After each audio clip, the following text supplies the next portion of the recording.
Unlike downhill and cross country, Enduro hasn't been around in a competitive worldwide and professional series for the best part of 3 decades.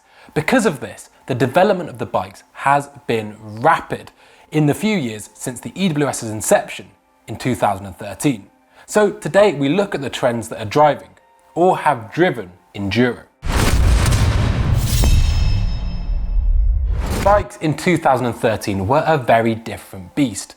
Predominantly they had smaller 26-inch wheels, but the amount of travel available was fairly similar, typically between 150 and 170 millimeters.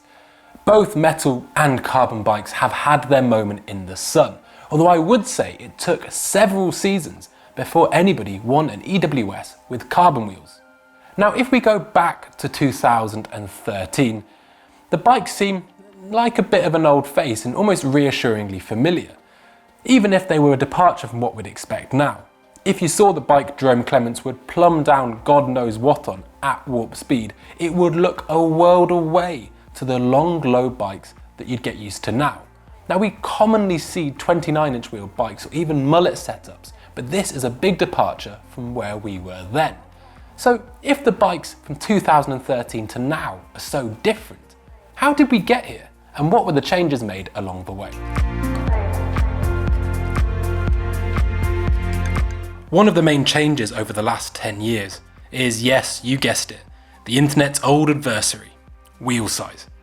In 2010, most bikes were 26-inch and there were a few XC29ers, although 27.5 had yet to truly emerge.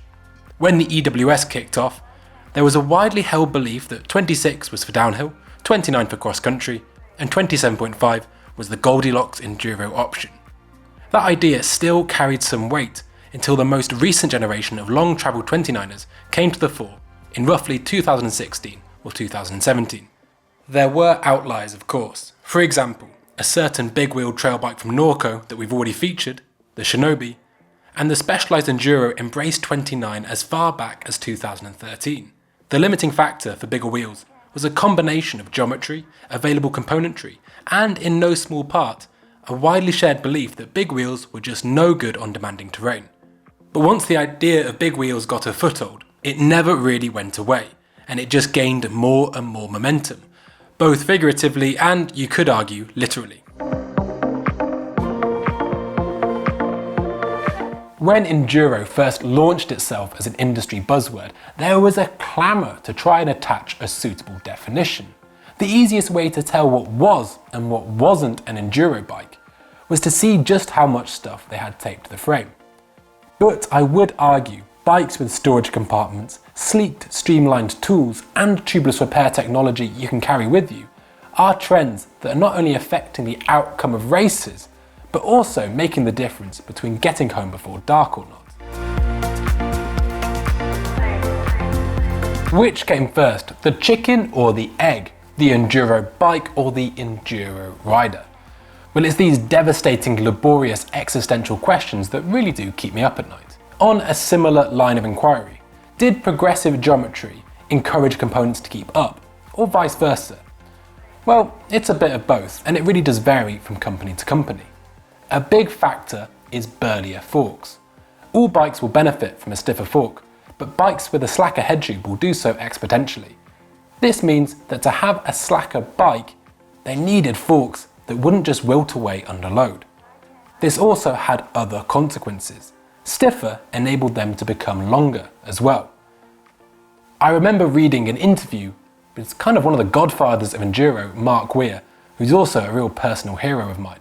And this is what he had to say about forks in about 2011. I would rather have courses that make the big fork a must. It seems most Enduro-style races in the USA are still heavily weighted towards the more XC-style all-mountain bike. It's the opposite in Europe. You would snap a 32 off trying to ride a true Enduro course. He's explaining in fairly uncertain terms that you couldn't expect to ride a true Enduro course on a smaller diameter fork. Now this was something I didn't really understand at the time. It was about 10 years ago, and bumping your 32mm diameter fork up to 150 was such a popular way to make your bike more aggressive and actually lots of manufacturers offered it from stock. Now we have stiffer forks for longer travel, and the slender leg options are the reserve of short travel XC bikes. Bikes with 150mm travel and a 66-degree head angle were out there, but they just didn't have the forks to keep up. After all, it was only a few years previous that we moved away from the 32mm fork leg for our downhill bikes. Whichever way you cut it, when the forks got bigger, the bikes got better. And that's just the truth. And now it seems we're on the cusp of a second wave. The 38 has been released, and rumours swirl about a new beefier fork from RockShox. I think another thing that has driven the change in Enduro, and continues to do so, is the consumer's acceptance that these aren't road bikes, these are mountain bikes. It still goes on, but people are really beginning to accept that weight isn't everything, and to be honest, often flies in the face of performance.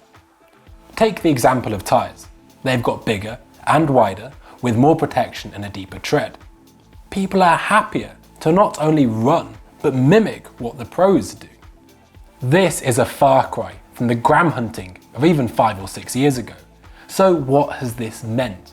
Well, it's meant more companies have invested in heavier casings, more aggressive tread, and tubeless technology that means Enduro tyres are better than ever.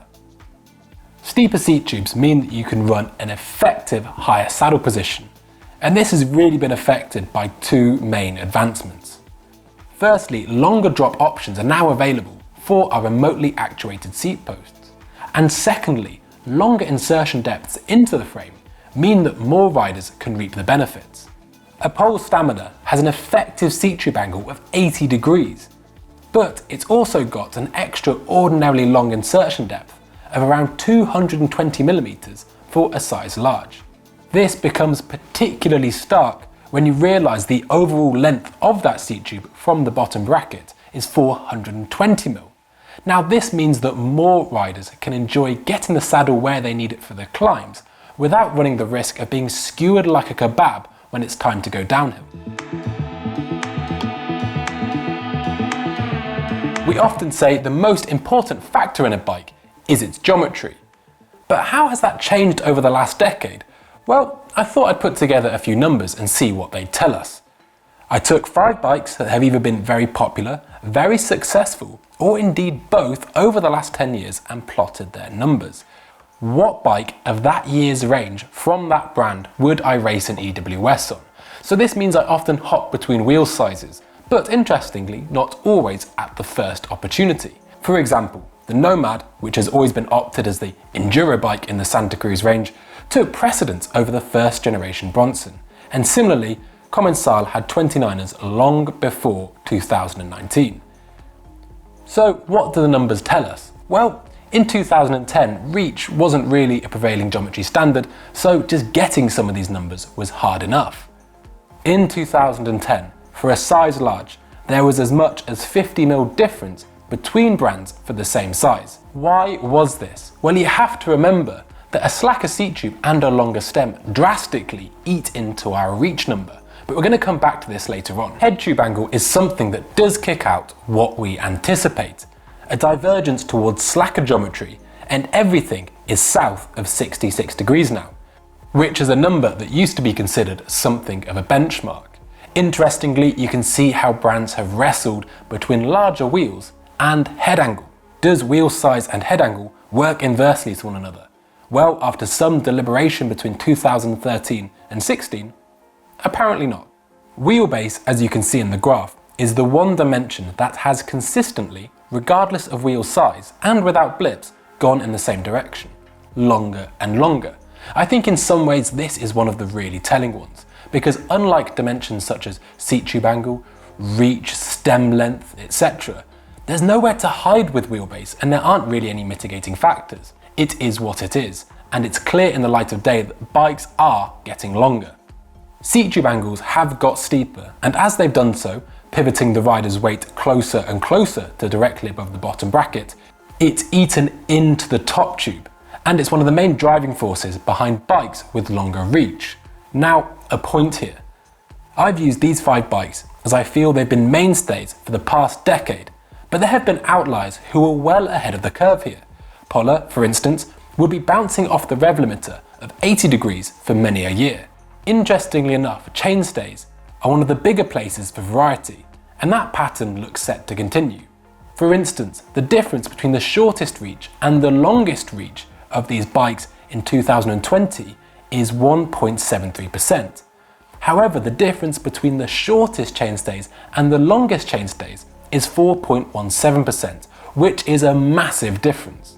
So does this mean that everything is settled and bike design will now be done via a cookie cutter? Well, not at all. These are the trends that have dictated bikes today, but I can guarantee in 5 years' time we'll be talking about different trends. And there it is, those are my trends that are driving enduro. Thank you very much for watching. Now, I have undoubtedly missed some, so get in the comments to let me know what you think. And if you think I was about on the money, let me know what were your favourite trends. What's been the real game changer for you? Thanks for watching, guys. Please consider subscribing, and we'll see you next time.